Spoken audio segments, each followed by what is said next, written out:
you, Dynamite. I'm Jim Ross alongside the great Tony Schiavone, Excalibur, and thank you so much for being with us.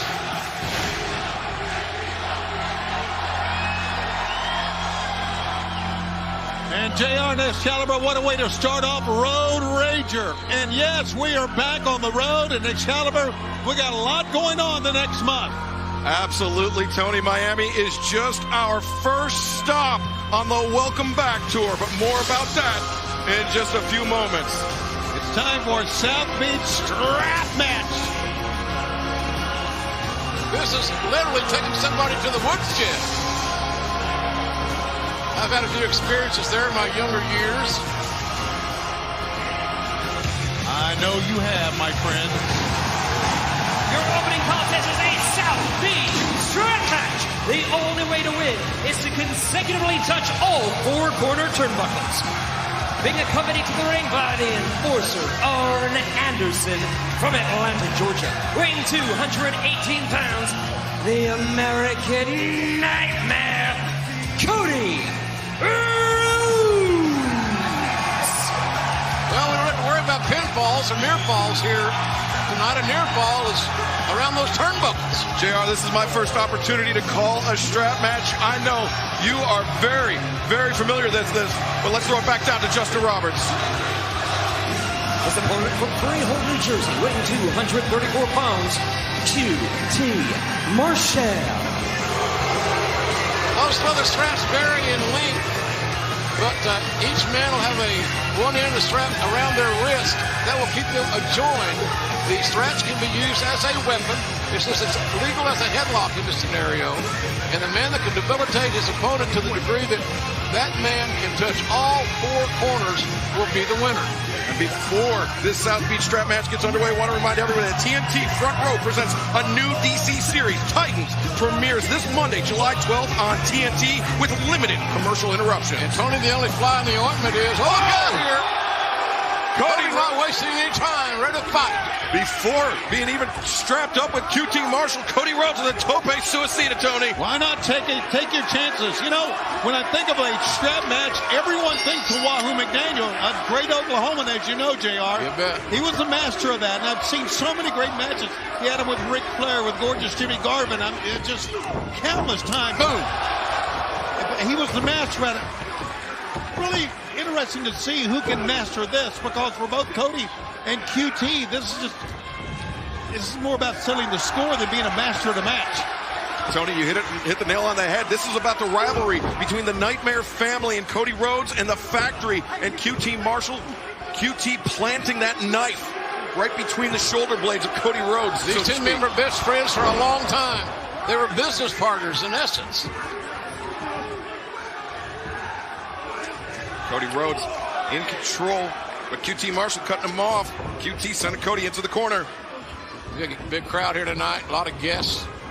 Certainly excited about you watching us at home. Nice power slam by Cody.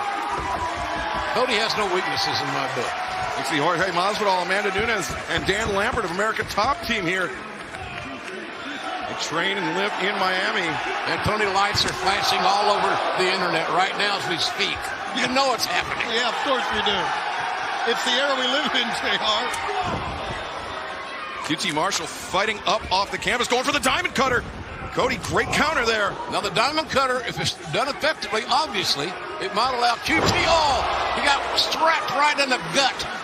It might allow QT, or in this case now Cody has the advantage. Oh my. But you got to touch all four corners consecutively. That's right. That's a key issue. It's got to be consecutive, no interruptions. And we see the members of the Factory at ringside, Nick Camarado and Aaron Solo. Cody making the touches. The process is now started and underway here. He's halfway there, man. He needs to not pay attention to Solo. Solo's doing a great job here.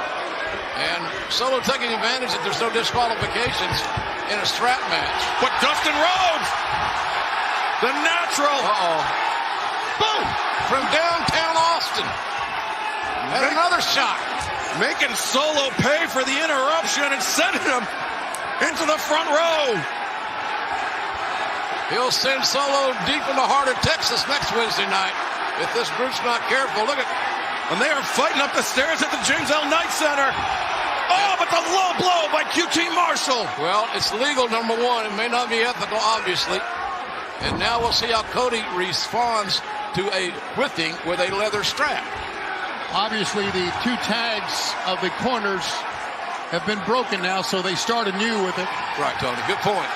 And Nick Camarado is now pursuing Dustin Rhodes up the stairs as QT Marshall gets back to whipping the American Nightmare, Cody Rhodes.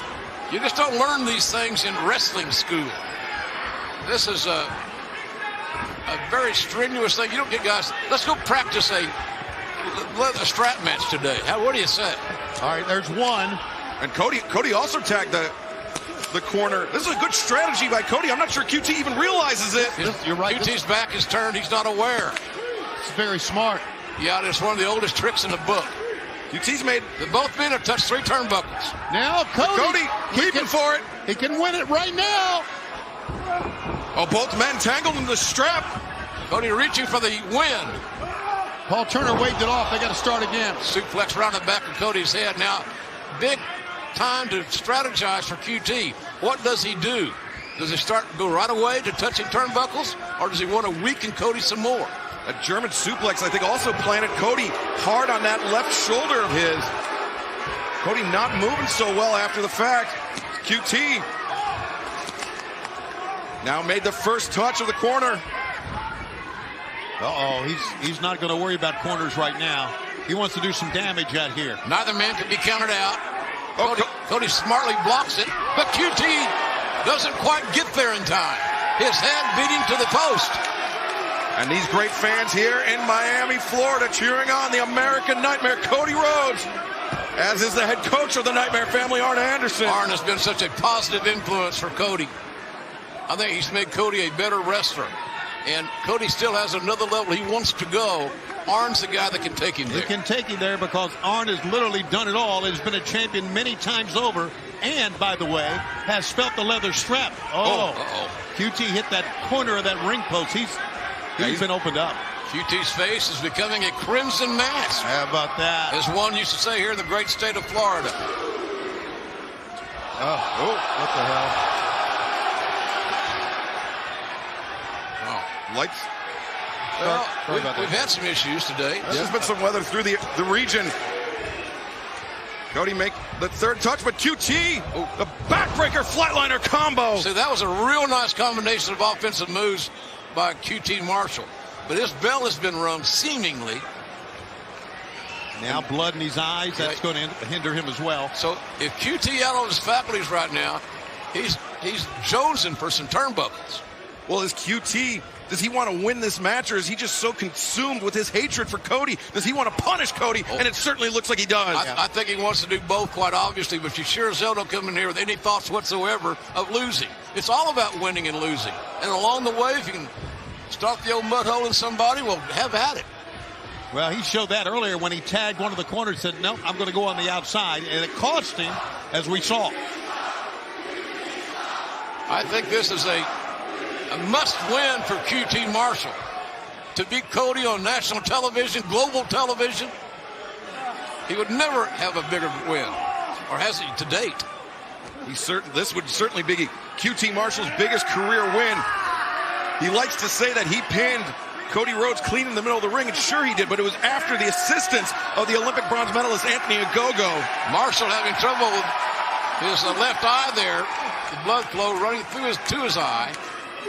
Limits his vision, obviously. Look at this. Cody looking for the work on Rhoda, but QT counters. Avalanche powerbomb. That's quick thinking, Tony. Quick thinking. QT knows what he's doing. I mean, we all know about Cody and his past, but QT's had many, many matches. It was quick thinking, and he just used Cody's momentum against him there is what he did. And QT's another guy that took advantage of Arn Anderson's coaching back in the day. Certainly did. And Cody Rhodes, he's been a household name for so long, but QT Marshall actually has more in-ring experience than Cody, and I think that's one of the things that QT holds against Cody, that he feels he should be as well known as the American Nightmare. Here we go. Well, too many guys are worried about nicknames. Just go out there. You beat enough people often, you're going to get everywhere you want to go. That's right. You'll earn whatever nickname you want. Damn right. I agree with you, JR. Cody on spaghetti legs. QT wrapping up Cody with the strap. I'm sorry, Mark. Trying to prevent him from getting to the to touching the corners. The sad irony of this is that it's legal. The referee, as you see, one of the most confident officials in all of pro wrestling, Paul Turner. Oh, QT looking for the diamond cutter with Cody's arms captured. QT diamond cutter out of the corner. He may win it if he has enough wherewithal to get around the corner. I don't think Cody's going to get up. If it was a pinning match, a normal match, I think QT would have him right now. I think so. I think he could cover him. But he's got to touch all four in succession of the turnbuckles. The top turnbuckles, obviously. And the fans letting QT Marshall hear it, but this match may be over. If Cody can't get back to his feet, QT Marshall has the opportunity. Bottom of the ninth here, Cody. One more. Now the referee's got to make a judgment call when the whole process has been interrupted, and he just waved it off. So that's right. QT's got to start all over. And the strap once again laid into the flesh of Cody Rhodes' back. Those straps can cut the flesh, and this is a new strap. Not only that, Jay, you hear that? I think the longer the match goes and the strap gets wet from perspiration, the sharper it gets. Look, Cody. He's challenging QT to bring it. By God, bring it, and I'll bring some too. Cody with the pump kick and a big right hand. Sending QT out towards the center of the ring. Cody charging in, goes over the top, the head scissors. Boy, that's that American dream like fire, Tony Schiavone. Yeah, I tell you what, he could pull it down with, pull it down deep. Cody watched many matches of his father and his brother, Dustin, when he was a youngster. Cody headed up top, looking for the Cody Cutter, center of the ring. Wow, what elevation on that springboard. And what a chance this kid took. Arn says, let's take it home. Let's end this business. Let's get to the pay window. They're chanting Cody's name, Jim. 3 more in succession, and Cody has won this. But here comes QT Marshall. Much to his credit, his toughness has been very well underscored. But that low blow will underscore a lot of things. Here it is. QT, he's picking up all the slack on the strap to prevent Cody from touching the fourth turnbuckle. Oh, holy hell. Good God, that's hideous. Cody, crossroads. Not one. Yeah, not baby. just one. Not just 2. How about a trifecta? 3 consecutive crossroads. One more, buddy. One more. What a match. Here is your winner, the American Nightmare, Cody Rhodes. Excalibur, what a great way to kick off Dynamite. 3 consecutive crossroads, 4 consecutive turnbuckle touches. Cody Rhodes, the American Nightmare, victorious in our Welcome Back tour. This has been a tremendous return to the road live here in Miami, Florida, and we have so much more in store for you tonight. Coming up in our main event, the AEW World Tag Team Championship will be on the line in a street fight. The Young Bucks